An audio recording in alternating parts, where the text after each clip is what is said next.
Okay, a really good property, this one. Paperwork. You always got into property to do lots of paperwork, didn't you guys?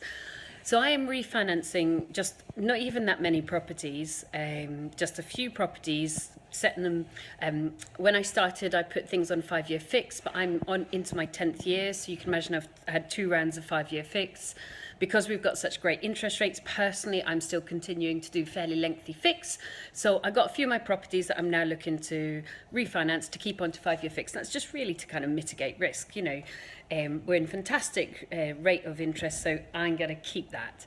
So paperwork, let me just show you.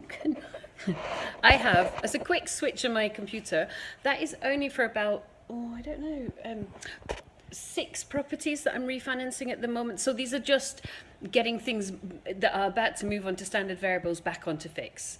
And there is 42 different pieces of paperwork that I've sent my broker already. And this is my, Susannah calls work in progress folder, where I look at each of the properties and I print off all the documents I've sent them. And I've been doing this for like 6 weeks. So what does that mean for you? It really means that you've got to keep your paperwork in order.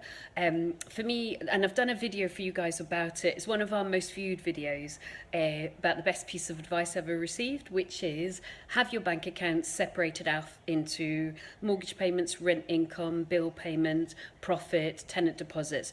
Why? Because it's just easy to then, when the bank says, can we see either 3 months bank statements, or occasionally they'll say, can we see 12 months bank statements? Like just one of these guys said, can we see 12 months bank statements because we want to see that you've paid the mortgage for 12 months? Sure. Then it's just really clear to the bank that you're quite well organised. Make sure you keep copies of all your ASTs, of course. Make sure things like your insurance is up to date, of course. I mean, you should be doing this anyway. And when you're looking for mortgaging with people, very frequently they'll want you to note their interest. So there's always a little bit of fiddle at the end, because if you're changing mortgages, of course you can't, and I can't give you proper financial advice, this is just my experience, so this is not formal financial advice. You can't obviously take someone else's interest noted off until you switch. So it's kind of a where you take off one mortgage provider's interest and switch it to another. So if you can make sure that, like, we use Drive and we use a server, and we've actually been using Drive since 2011. So we've got kind of quite nice schedules for each of your properties. Have your insurance, have your bank accounts, just have your ASTs, have everything. And one thing we do is every single month, when all the different bank statements come in, we scan them in. And the reason for that is when my broker says, oh, by the way, can I have 12 months worth of bank statements for this, and this bank account? You're like, yeah, no problem. And you just send them off the PDF straight away. If you don't get, and I still old-fashionedly get my bank statements sent to me, and that's because mortgage companies want to see them. They won't generally accept a screenshot.